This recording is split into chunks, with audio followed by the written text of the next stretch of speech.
नमस्कार, मी परमदा जाधव. महाराष्ट्रात सध्या नाशिक, त्र्यंबकेश्वर, सिंहस्थ कुंभमेळ्याची जी तयारी आहे, ती तयारी जोरात चालू आहे.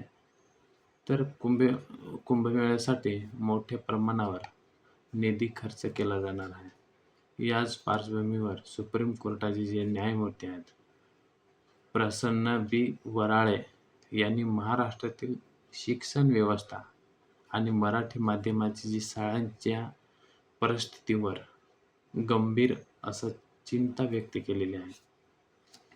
तर धुळे जिल्ह्यात एका शाळेतील स्मार्ट क्लासच्या उद्घाटन कार्यक्रमात बोलताना न्यायमूर्ती वराळे यांनी कुंभमेळ्यासाठी होणाऱ्या मोठ्या खर्चाची आणि शाळांसाठी उपलब्ध असलेल्या निधीची तुलना केलेली आहे. तर त्यांनी काय सांगितलंय, म्हणजे नेमके न्यायमूर्ती वराळे यांनी काय म्हटलंय? तर न्यायमूर्ती वराळे यांच्या म्हणण्यानुसार सरकारकडून कुंभमेळ्यासाठी सुमारे 32,000 कोटी ते 34,000 कोटी खर्चाचा उल्लेख केला जात आहे.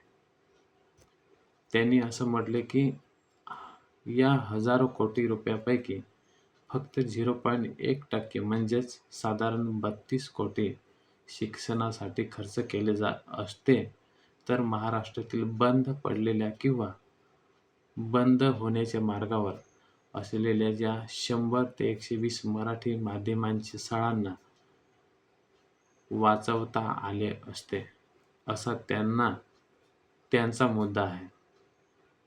पण इथे एक गोष्ट स्पष्ट समजून घ्यायला हवी.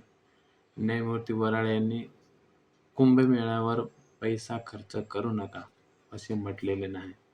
त्यांनी स्वतः स्पष्ट केल्याप्रमाणे सरकारने विकासावर हजारो कोटी रुपये खर्च करण्याला त्याचा आक्षेप नाही. पण त्यांचा प्रश्न असा आहे की विकासासाठी हजारो कोटी रुपये खर्च होत असताना शिक्षणासाठी, विशेषतः सरकारी आणि मराठी माध्यमांच्या शाळांसाठी पुरेसा निधी का उपलब्ध होत नाही?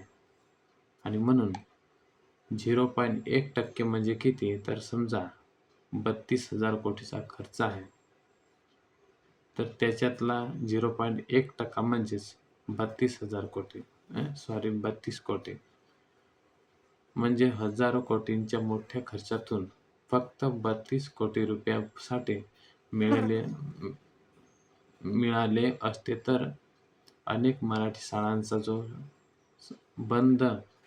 ज्या बंद शाळा आहेत त्या होण्यापासून वाचू शकल्या असत्या, असा न्यायमूर्ती वराळे यांनी मुद्दा मांडला आहे.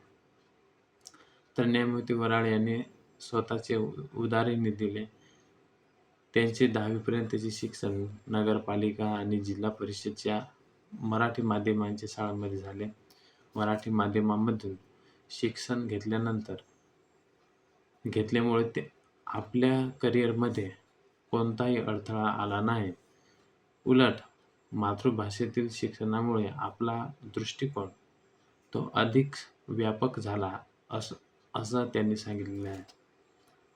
म्हणूनच त्यांचा मुद्दा फक्त एक शाळापुरता नाही, तर मराठी माध्यमाच्या शाळा ह्या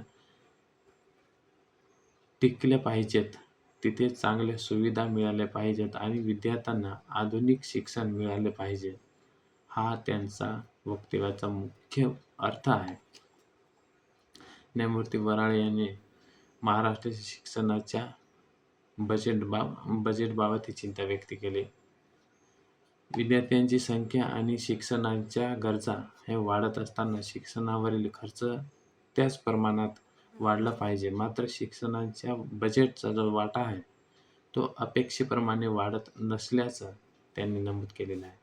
त्यांनी शाळांमधील जे मूलभूत सुविधांचाही मुद्दा हा उपस्थित केला. आजही काही ग्रामीण भागात आणि निवासी शाळांमध्ये विद्यार्थ्यांना पुरेशा सुविधा मिळत नाहीत. त्यांनी आश्रमशाळेतील विद्यार्थिनींच्या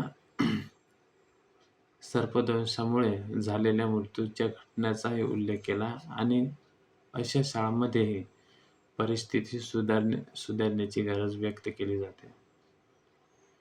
या संपूर्ण प्रकरणाकडे कुंभमेळा विरुद्ध शिक्षण असं पाहणं योग्य नाही. पण खरा प्रश्न आहे तो म्हणजे सरकारकडे मोठ्या विकासासाठी पैसा आहे, मग शिक्षणासारख्या मूलभूत क्षेत्रासाठी पुरेसा पैसा आणि प्राधान्य का नसावं? कुंभमेळा हा महाराष्ट्रातील मोठा धार्मिक आणि सांस्कृतिक सोहळा आहे. त्यासाठी पायाभूत सुविधा उभारणे आवश्यक आहेत.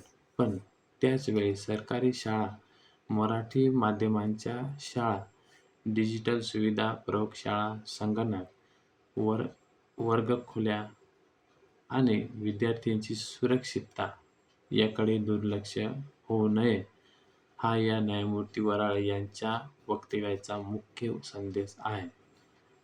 तर एक महत्त्वाची नोंद म्हणजे ही सुप्रीम कोर्टाचा सरकारला दिलेला आदेश किंवा निकाल नाही, तर न्यायमूर्ती वराळे यांनी एका कार्यक्रमात व्यक्त केलेली चिंता आणि मत आहे. त्यामुळे बातमी ही सुप्रीम कोर्टाने कुंभमेळ्याचे पैसे शाळांना देण्याचा आदेश दिला असं म्हणणे चुकीचं ठरेल. तर एका बाजूला हजारो कोटींचे जे मोठे प्रकल्प आणि कुंभमेळ्याची तयारी आणि दुसऱ्या बाजूला बंद पडणारे मराठी माध्यमांच्या शाळा. म्हणून प्रश्न हा फक्त 32 कोटीचा नाही, तर प्रश्न आहे तो महाराष्ट्राच्या भविष्यातील पिढीला सरकार किती प्राधान्य देते.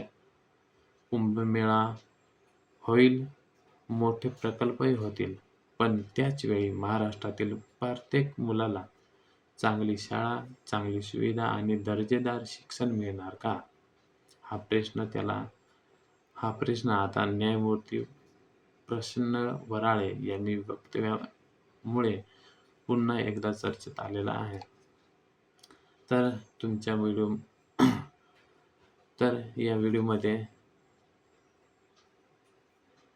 ही बातमी कशी वाटली कमेंटमध्ये नक्की सांगा आणि हा व्हिडिओ आवडल्यास आपल्या चॅनलला सबस्क्राईब करा, लाईक करा.